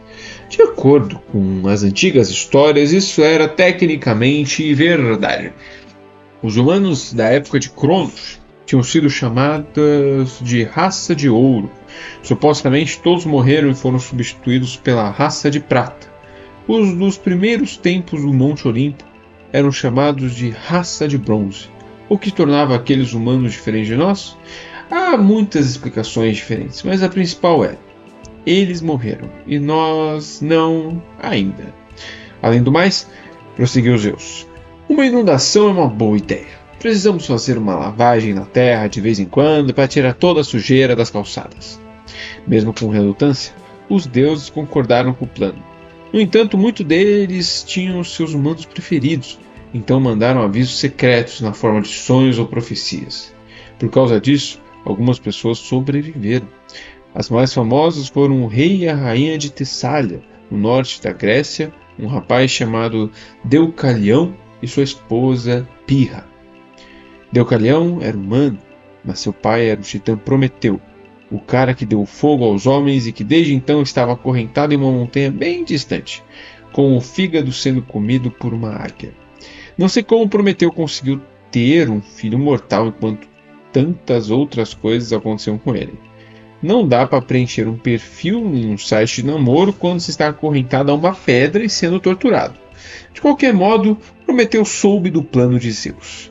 Mas ele ainda tinha muito amor pela humanidade e não queria que Deucalião, em especial, se afogasse, porque seu filho era um homem bom. Era sempre respeitoso para com os deuses e tratava bem os súditos. Assim, Prometeu avisou a ele, em um sonho: inundação chegando. Arranje a maior arca que conseguir encontrar e faça estoque de comida. Depressa! Deucalião acordou sob frio. Quando ele contou o sonho à esposa, ela se lembrou de uma enorme arca de carvalho que eles tinham guardada no sótão. Então ele pegou comida e água na cozinha e correu lá para cima. No caminho, foi avisando todos os criados: reúnam suas famílias, vem uma inundação por aí. Procurem abrigo em terreno alto. Deucalião e Pirra eram bons nesse nível.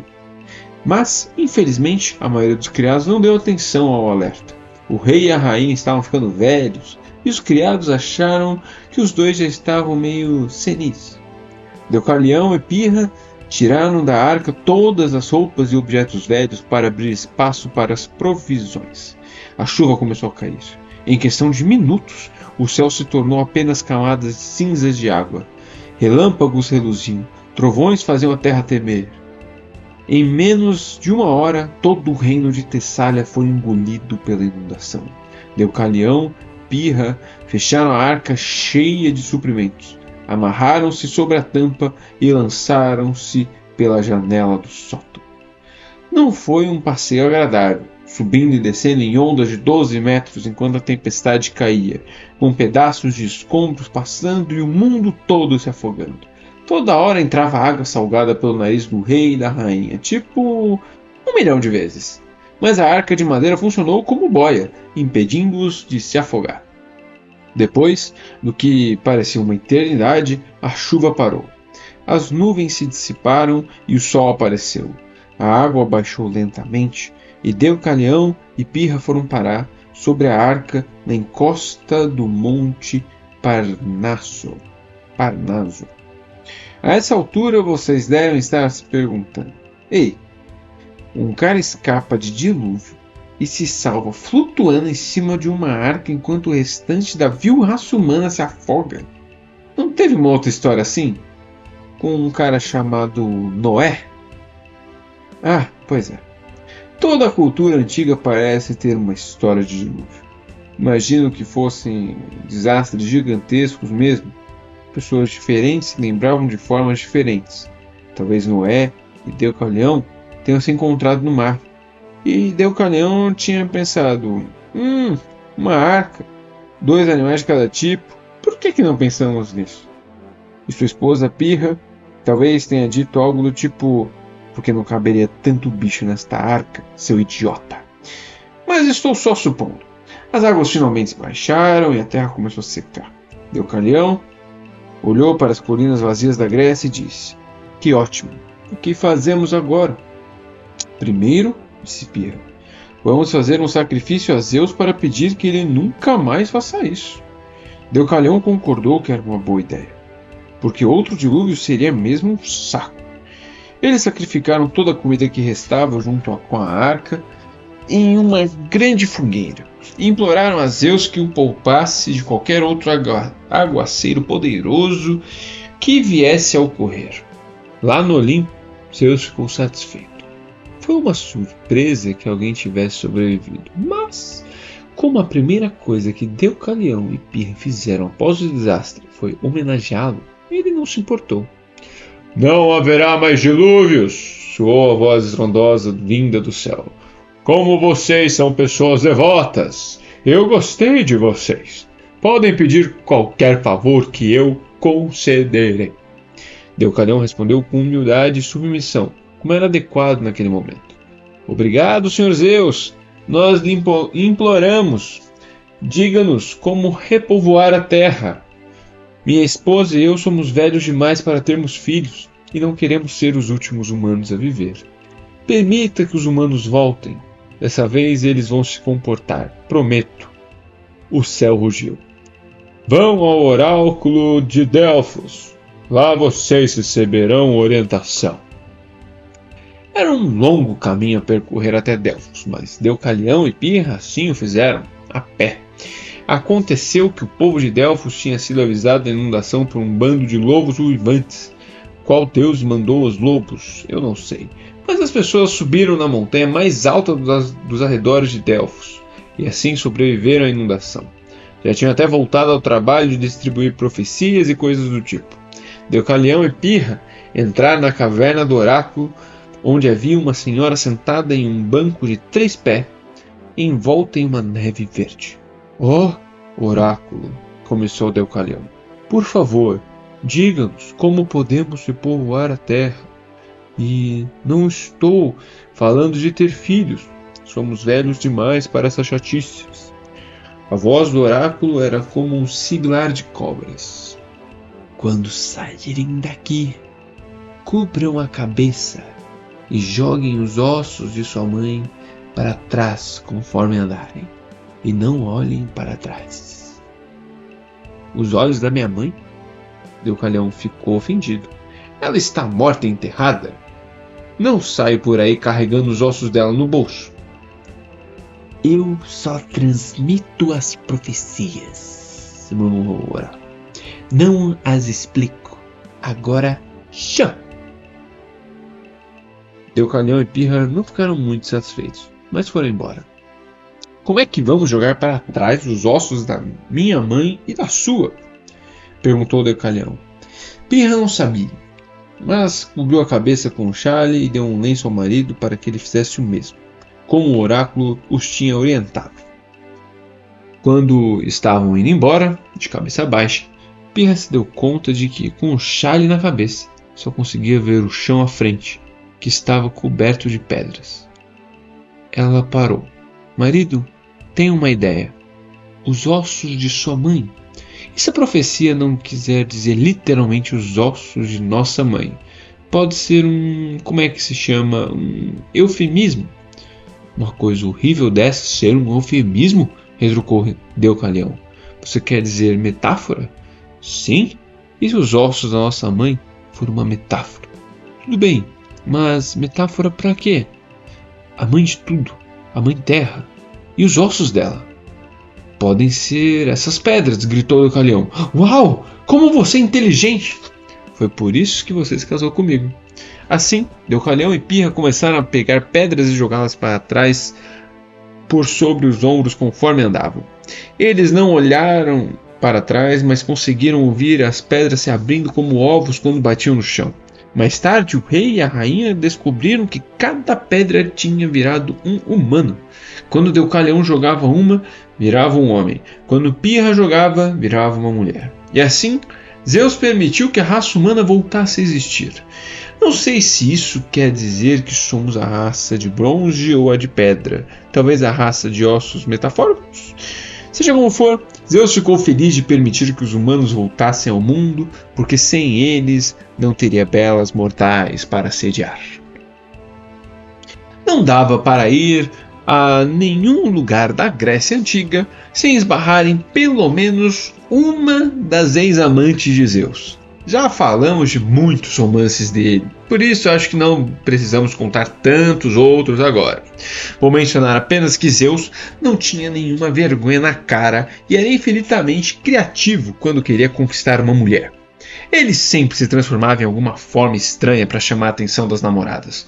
Raramente aparecia do mesmo jeito duas vezes. Uma vez, ele se aproximou de uma garota na forma de um cisne. Outra vez, visitou a amante como um feixe de luz dourada. Outras mulheres, ele perseguiu nas formas de cobra, águia, sátiro e formiga. Falando sério, como se persegue alguém quando se está em forma de formiga? E como você deixa... deixa pra lá.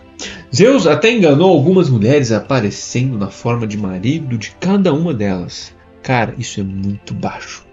Um truque bem sujo de Zeus foi quando ele sequestrou uma moça chamada Europa. Era uma princesa, naturalmente. Não são todas princesas. Ele a viu um dia na praia passeando com as amigas. Zeus não queria aparecer para ela em sua verdadeira forma divina, porque A. Hera poderia flagrá-lo e ficar furiosa. B. Quando os deuses apareciam, as garotas geralmente saíam correndo, por bons motivos. C. Ele queria muito falar com Europa sozinho. Não é um saco quando você quer conversar com uma garota sozinho e parece que ela só sabe andar em bandos, como lobos? É irritante. Assim, Zeus se transformou em touro e saiu a todo galope pela praia. Mas ele não era um touro assustador. Tinha calorosos olhos cinzentos e uma pelagem caramelo meio amarelada, com uma mancha branca na testa. Seus chifres eram brancos como pérola. Ele parou em uma colina gramada perto da praia e começou a pastar, como quem diz: estou aqui na minha. Todas as garotas repararam nele. No começo não sabiam bem o que pensar, mas o touro não fez nada ameaçador. Parecia fofo e bonzinho, ou ao menos o mais fofo e bonzinho que um touro pode ser. Vamos até lá, disse Europa. Ele é bonitinho. As garotas se aproximaram do touro e começaram a acariciar as costas dele e a lhe dar grama na boca. O touro soltou uma simpática bufadela e olhou para a Europa com olhos grandes e simpáticos, agindo de um jeito fofo. Oh! Fizeram todas as garotas. Europa reparou que o touro também cheirava muito bem, um misto de couro e perfume. Ela teve uma vontade absurda de adotá-lo e levá-lo para casa. O touro Zeus passou o focinho pelo vestido dela e baixou a cabeça, dobrando as pernas da frente. Oh! Exclamou Europa. Acho que ele quer me levar para passear. Normalmente, princesas não deveriam cavalgar touros, mas aquele parecia tão manso e domesticado que Europa logo montou nele. Venham, garota, chamou Europa. Vamos todas passear. Antes que ela pudesse ajudar as amigas a subirem, o touro saiu correndo para o mar. Europa se agarrou no pescoço dele, morrendo de medo de cair. Ela estava muito assustada para saltar das costas do touro naquela velocidade. O touro percorreu um tempo recorde, mais de 90 metros no mar. E as amigas de Europa gritavam desesperadamente, mas a praia ia ficando cada vez mais longe. E Europa não sabia nadar muito bem. Para onde o touro a estava levando? Ela não fazia ideia. Só lhe restava, portanto, ficar agarrada a ele e torcer para que nada de mal lhe acontecesse. Zeus nadou até a ilha de Creta, onde se transformou novamente em Deus e disse: enfim, sós. E aí, como vai? Eu sou Zeus. Bem, uma coisa levou a outra e como não podia voltar para casa, Europa acabou ficando em Creta, onde teve 3 filhos com Zeus. Como ninguém sabia para onde ela tinha ido, seu nome, com o tempo, passou a significar as terras sobre as quais não sabemos muita coisa. Os gregos começaram a chamar as terras do norte de Europa, e o nome acabou pegando. Mas Zeus nem sempre conseguiu o que queria com as mulheres. Depois da pequena rebelião em que os deuses tentaram destroná-lo, ele passou um tempo flertando com a Nereida Tétis, a moça que tinha libertado das cordas mágicas, até que Zeus ouviu uma profecia segundo a qual Tétis estava destinada a dar à luz um filho mais grandioso que o pai. Isso o deixou bem apavorado. Um moleque mais grandioso do que eu? Murmurou ele para si mesmo. Não mesmo? Então ele parou de investir em Tétis e o relacionamento deles nunca deu em nada. Ela acabou se casando com um grande herói chamado Peleu, e os dois tiveram um filho que foi um herói ainda maior que o pai. Na verdade, ele acabou sendo o herói mais poderoso e mais famoso de toda a história da Grécia, Aquiles.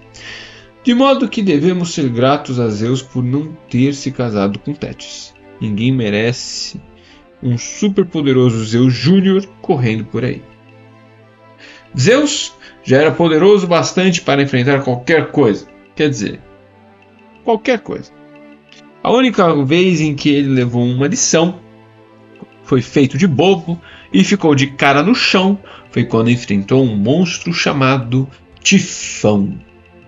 As histórias sobre ele são bem confusas. Não há consenso nem quanto a seu nome. Às vezes é Tifão, às vezes é Tifon, outras vezes Tifão, Tifon. São tratados como dois monstros diferentes. Para simplificar, vamos chamá-los de Tifão. Como ele era? É difícil de dizer. Estava sempre envolto em nuvens de tempestade. Era grande, claro, tão grande que sua cabeça parecia alcançar o céu. Sua forma era mais ou menos humanoide da cintura para cima, mas suas pernas eram como jiboias. Em cada mão ele tinha 100 dedos com cabeças de serpente nas pontas, com os olhos flamejantes e bocas que cuspiam veneno. Assim, quando ficava com raiva, ele fazia chover veneno por toda parte. Desse jeito, era impossível o coitado conseguir ir à manicure. Ele tinha enormes asas de couro, cabelo comprido e sujo que cheirava fumaça vulcânica, em um rosto que mudava constantemente, o que dava a impressão de que ele tinha 100 rostos diferentes, cada um mais feio que o outro. E ele cuspia fogo. Eu não mencionei isso?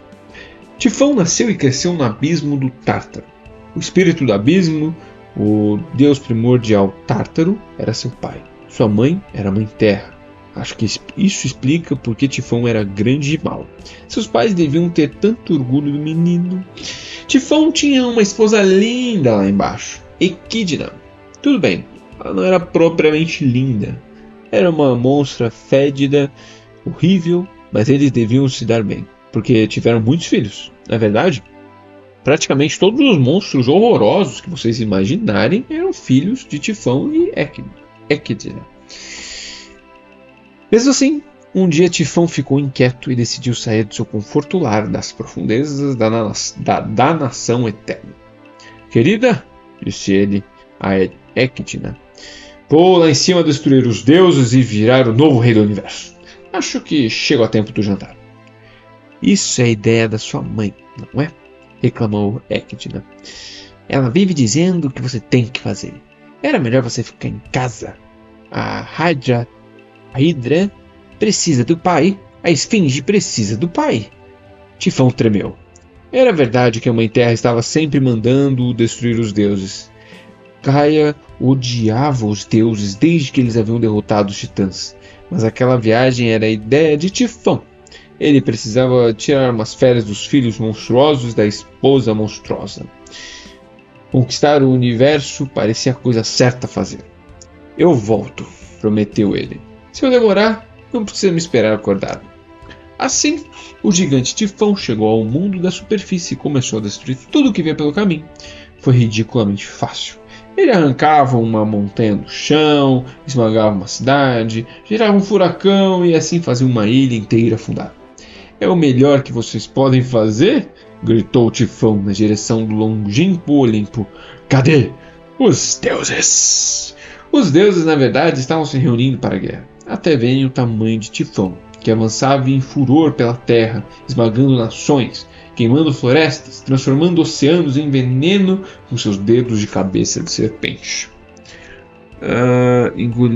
Poseidon engoliu em seco. O cara é enorme.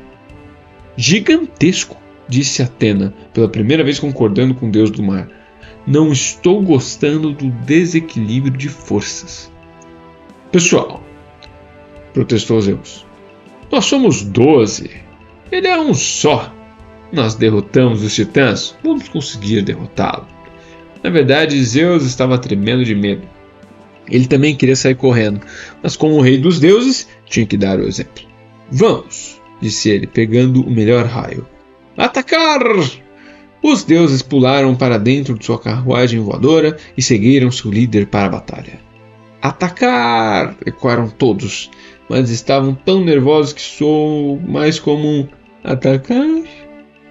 Quando Tifão os viu se aproximando, sentiu algo que nunca tinha sentido antes. Euforia.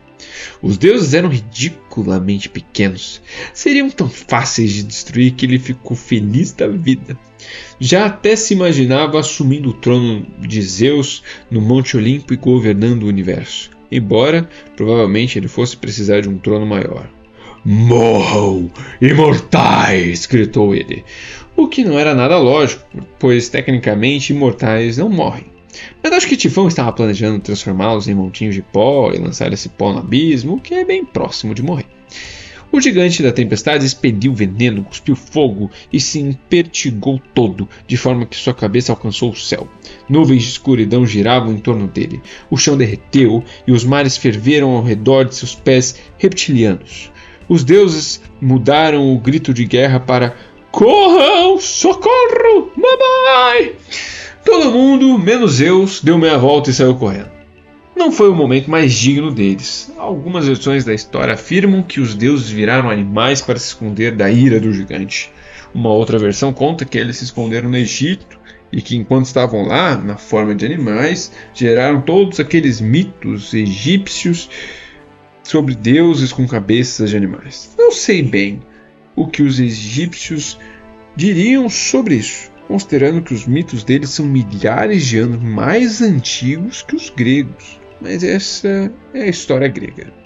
Seja qual for o caso, Zeus foi deixado sozinho para enfrentar Tifão. O deus do céu gritou para seus colegas deuses fugitivos: é sério isso? Voltem aqui, seus covardes!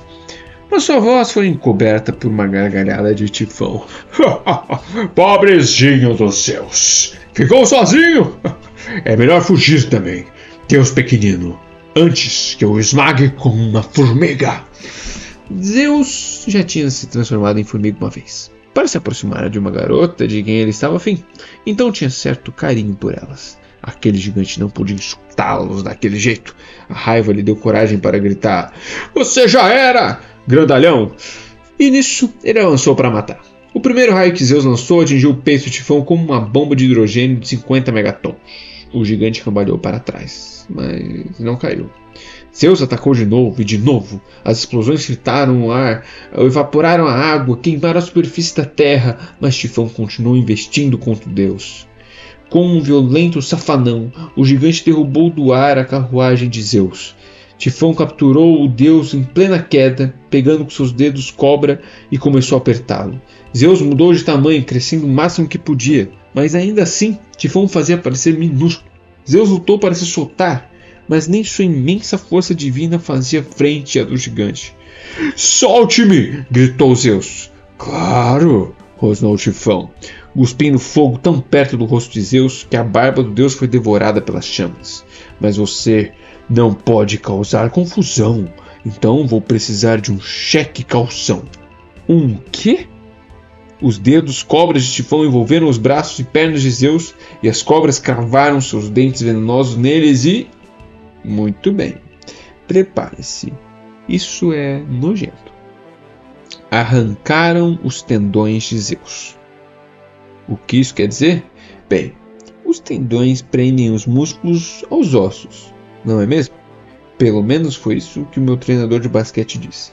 São tiras de tecido conector extremamente fortes, com uma fita adesiva natural do corpo. E sem essa fita adesiva, nada funciona. Tifão arrancou os tendões imortais, que eram cintilantes e melequentos fios brancos de tecidos conjuntivo divino. Eu avisei que era nojento. Zeus ficou todo molenga, como uma boneca de pano. Não conseguia mexer os braços nem as pernas, completamente impotente e com tanta dor que nem enxergava direito. Prontinho, gritou Tifão. Eu vou ficar com esses raios. Vão ser ótimos como palitos de dente. O gigante pegou os raios pendurados no cinto de Zeus, depois se abaixou para pegar o que estavam na carruagem destruída. O veículo divino ardia em chamas em uma ilha ali perto. Assim está ótimo. Pode ir se divertir me vendo destruir o Olimpo e dominar o mundo. Depois eu volto para esmagar você. Tifão o jogou de lado como se ele fosse uma sujeira. O Senhor do Universo caiu de qualquer jeito na costa de uma montanha choramingando. Ai!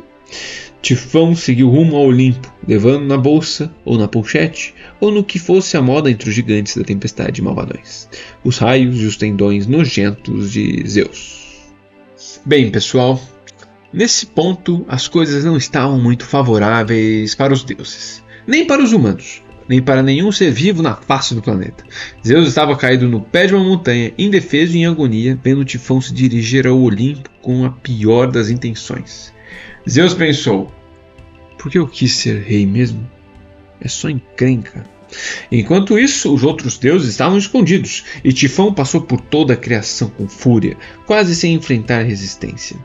Um exército de monstros marinhos e baleias de Poseidon tentou impedi-lo, mas Tifão simplesmente o chutou para longe e envenenou a água. Alguns dos deuses do céu também tentaram detê-los, os espíritos das estrelas e Selene, a titânide da lua. Na verdade, os gregos acreditavam que as marcas e crateras na lua fossem resquícios de quando Selene levou a carruagem da lua para a batalha. Nada funcionou. Os mares continuavam fervendo, ilhas inteiras foram destruídas, o céu virou uma massa fervente em vermelho e preto. De tempos em tempos, Tifão passava com força na terra, abrindo uma enorme fenda onde enfiava a mão para puxar magma lá de baixo, como se tirasse gema de um ovo. Então ele jogava bolas de lava flamejantes por toda parte, incinerando campos, derretendo cidades e escrevendo pichações ferventes nas costas das montanhas. Coisas como tipo: Zeus é um mané e Tifão é que demais. Ele tinha chegado ao Monte Olimpo sem problema, mas felizmente dois deuses decidiram voltar e ver o que tinha acontecido com Zeus. Não eram os mais corajosos, apenas eram os mais sorrateiros. Um era Hermes, um mensageiro, que conseguia voar muito rápido e sabia ser discreto. O outro era um deus sátiro menor, chamado Egipan, que tinha pernas peludas e patas de bode. Ele parecia um sátiro normal, mas era imortal. Egipan conseguira se esconder de Tifão, virando um bode com um rabo de peixe. Por que um disfarce tão estranho? Talvez ele tenha entrado em pânico, não sei. Assim, ele tinha mergulhado no mar e fugido. Mas agora ele estava se sentindo mal pela covardia que demonstrara, então pegou carona com Hermes e os dois voaram até encontrarem Zeus caído, todo contorcido e amarfanhado. Cruzes, disse Hermes quando eles pousaram. O que houve com você? Zeus teve vontade de dar uma bronca neles por fugirem e deixarem lutando sozinho contra Tifão, mas estava com muita dor e realmente precisava de ajuda. Ele mal tinha forças para falar direito, mas conseguia contar sobre os raios roubados e sobre os tendões arrancados. Egipan ficou meio verde, parecia prestes a vomitar. Então é o nosso fim. Acabou. Não podemos desistir, disse Zeus. Preciso dos meus tendões e dos meus raios de volta. Se eu conseguir surpreendê-lo de alguma forma, atingi-lo a queima-roupa, acho que posso acabar com ele. Mas como recuperar minhas armas e meus tendões? Ele olhou para a flauta pendurada no pescoço de Egipan. Levar um instrumento musical para uma batalha pode parecer besteira, mas Egipan sempre carregava sua flauta. Ele tinha a reputação de tocar muito bem. De repente, Zeus teve uma ideia louca. Ele se lembrou de como tinha enganado Cronos de forma a fazê-lo vomitar os outros olimpianos, muito tempo antes, e de como naquela época, trabalhando como copeiro, ganhava muitos elogios dos titãs, cantando e dançando. Quando a força não funciona, disse Zeus, podemos recorrer à trapaça. Eu gosto de trapaça, comentou Hermes.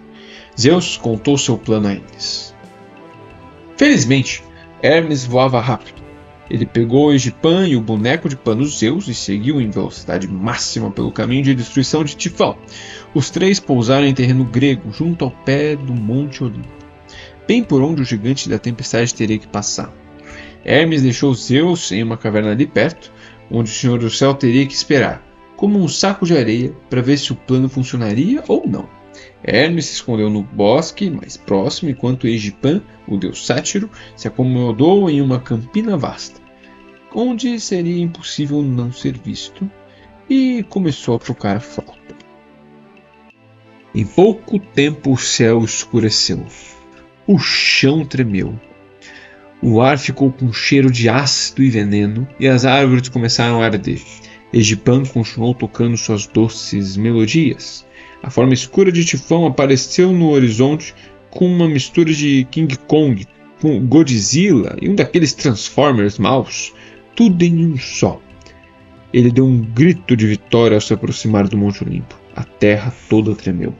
Egipan continuou tocando. Suas melodias eram como a luz do sol da manhã, um córrego frio no meio do bosque e o cheiro do cabelo recém-lavado da sua namorada. Ops, me distraí. O que eu estava dizendo? Sim. O deus sátiro, a música dele evocava tudo de bom e bonito que há no mundo. Quando o Tifão se aproximou e ouviu a doce melodia no ar, parou completamente confuso. Isso não parece um grito, murmurou o gigante. Também não é uma explosão. O que é? Era seguro dizer que não havia música no Tártaro. E se houvesse, seria algo mais a estilo de marchas fúnebres e death metal. Tifão, enfim, viu o deus sátiro saltitando pela campina e tocando flauta. Tifão poderia ter pisado nele. Pode ser também, né? Claro, mas Egipan parecia completamente despreocupado. Perplexo, Tifão se ajoelhou para dar uma olhada melhor no sátiro.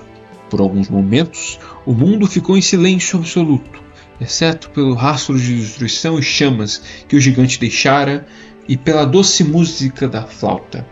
O gigante da tempestade nunca tinha ouvido nada tão bonito. Aquilo era muito melhor que as reclamações de sua esposa monstro e o choro dos filhos monstrinhos. Sem querer, Tifão deu um suspiro alegre, um suspiro tão intenso que levantou o cabelo de Egipan e o atrapalhou em sua música. O deus sátiro enfim olhou para cima, mas não parecia assustado. Na verdade, Egipan estava apavorado, mas disfarçou bem, possivelmente por saber que Hermes estava ali perto, pronto para uma rápida evacuação se as coisas derem errado. Oi, disse Egipan. Não vi que você estava aí. Tifão inclinou a cabeça enorme. Sou alto como o céu e envolto em escuridão e estou destruindo o mundo. Como você não me viu? Acho que eu estava ocupado tocando minha flauta. Egipan continuou sua música. Imediatamente, Tifão sentiu no coração uma alegria que era quase melhor do que as sensações de presenciar a destruição dos deuses. Gostei da música, concluiu Tifão. Talvez eu não mate você. Obrigado, disse Egipan calmamente e voltou a tocar. Quando eu destruir os deuses, vou tomar conta do Olimpo. Você será meu músico da corte e tocará para mim. Egipan nada disse, apenas continuou sua alegre música. Vou precisar de boa música, decidiu Tifão. Você pode escrever uma balada grandiosa sobre mim. Sobre como conquistei o mundo. Então Egipan parou. Ele parecia ter ficado triste de repente. Se ao menos... Não é impossível. Não. É impossível. O quê? Perguntou Tifão. Era muito difícil para Egipan lembrar-se do plano e ficar calmo com um gigante enorme ao lado. as centenas de cabeças de cobra babando veneno e o encarando com olhos vermelhos. Hermes está aqui perto, lembrou Egipan a si mesmo. Eu vou conseguir. Bem, eu adoraria escrever uma música sobre você, disse Egipan. Mas uma melodia tão majestosa não deve ser tocada em uma flauta. Eu precisaria de uma harpa. Você pode ter qualquer harpa do mundo, prometeu Tifão. É muita gentileza, meu senhor, mas essa harpa precisaria de cordas feitas de tendões incrivelmente fortes. Muito, mas muito fortes. Mais fortes que tripas de cavalo ou de vaca. Senão, as cordas arrebentariam quando eu tentasse tocar uma música sobre seu enorme poder e sua majestade. Nenhum instrumento mortal suportaria a intensidade de tal música. Isso fez todo sentido para Tifão. Ele teve uma ideia. Já sei! Tifão pousou sua bolsa no chão e pegou lá de dentro os tendões de Zeus. Use isso para fazer a sua harpa. Ah, é perfeito! Exclamou Egipan, embora no fundo ele te quisesse mesmo gritar: que nojo! Assim que você conquistar o universo, farei uma harpa digna de sua música. Egipan então pegou sua flauta e tocou mais algumas notas de uma canção de ninar bem suave e calma. Mas deve dar um trabalho e tanto conquistar o mundo, mesmo para um ser tão incomparável como você. Egipan tocou mais um pouco, criando uma aura de tarde preguiçosa, de sombra fresca, à margem de um riacho, de um leve balanço em uma rede gostosa. Tifão começou a sentir os olhos pesados. Sim, cansativo, concordou Tifão. Ninguém valoriza meu trabalho. Ele se sentou, fazendo as montanhas tremerem com o impacto de seu peso. Destruir cidades, envenenar oceanos, lutar contra a lua. É exaustivo. Sim, meu senhor. Se quiser, posso ficar tocando enquanto você descansa um pouco, antes de empreender a cansativa subida para a vitória no Monte Olimpo. Música. As pálpebras de Tifão foram se fechando. Talvez só um pouco e... Sua cabeça enorme pendeu e o gigante começou a roncar. Egipan tocou seu doce acalanto para fazê-lo continuar sonhando alegremente. Enquanto isso, Hermes se aproximou sorrateiramente e pegou os tendões de Zeus, depois se virou dentro da bolsa de Tifão até encontrar os raios. Com um aceno de cabeça para Egipan, como se dissesse: continue tocando, ele saiu correndo para a caverna onde estava Zeus. Foi um trabalho sujo colocar os tendões de volta nos braços e nas pernas de Deus, usando cuidadosamente um raio para prender tudo no lugar. Vez ou outra, Hermes colocava os tendões ao contrário. Quando Zeus tentava mexer o braço, batia na própria nuca. Desculpe, dizia Hermes, vou ajeitar isso. Até que finalmente Zeus voltou ao normal. Por ser imortal, ele cicatrizava rápido, e estando novamente de posse de seus raios, a raiva o inundou e o fez sentir mais forte do que nunca. Hora da vingança, murmurou ele, sombriamente. O que posso fazer? Perguntou Hermes. Fica fora do meu caminho, respondeu Zeus. Tranquilo. Zeus saiu resoluto da caverna e cresceu até estar metade da altura de Tifão, o que era um tamanho descomunal para um deus. Assim que Hermes pegou Egipan e o levou para um lugar seguro, Zeus gritou: Acorde! Ele bateu na cara de Tifão com um raio, o que foi como uma estrela virar supernova bem debaixo das suas narinas. Tifão caiu no chão, mas Zeus o atingiu de novo. O gigante cambaleou, tentando se levantar. Ainda estava meio sonolento, tonto e confuso, perguntando-se o que tinha acontecido com um simpático sátiro e sua música bonita. Zeus estava batendo nele com raios. Mas isso era impossível, não era? Bam! Kabum! O gigante bateu em retirada. Relâmpagos explodiram ao redor dele e arrancavam as cobras de seus dedos, rasgando as nuvens de escuridão e cegando. Antes que pudesse se recuperar, Tifão caiu no mar, cambaleante que estava. Zeus arrancou uma montanha da terra e a levantou acima da cabeça. Como a Etna! Gritou Zeus, porque esse era o nome da montanha. Então ele esmagou o tifão sobre o peso do Monte Etna e o gigante está preso lá desde então, rugindo debaixo dos megatons de pedra e ocasionalmente provocando explosões vulcânicas. E foi assim que Zeus, com uma pequena ajuda de Hermes e Egipan, salvou o universo. Não sei se Hermes foi recompensado, mas Egipan, por sua coragem, ganhou uma constelação cujas estrelas formam o desenho de um bode com um rabo de peixe, em referência à sua forma que ele assumiu quando fugiu do tifão. Mais tarde, a constelação viria a se tornar o símbolo de um signo do zodíaco, a saber, Capricórnio. E finalmente, viva! Posso parar de falar de Zeus, mas tenho uma má notícia. Está na hora de falar sobre uma deusa que detesta meu pai e que também não gosta muito de mim. Vou tentar ser imparcial, porque afinal, ela é a mãe da minha namorada, Annabeth. Annabeth, né? Vamos lá. A boa e velha Atena, sempre muito astuta e assustadoramente inteligente. Então é isso, galera. Ficamos com a leitura por aqui.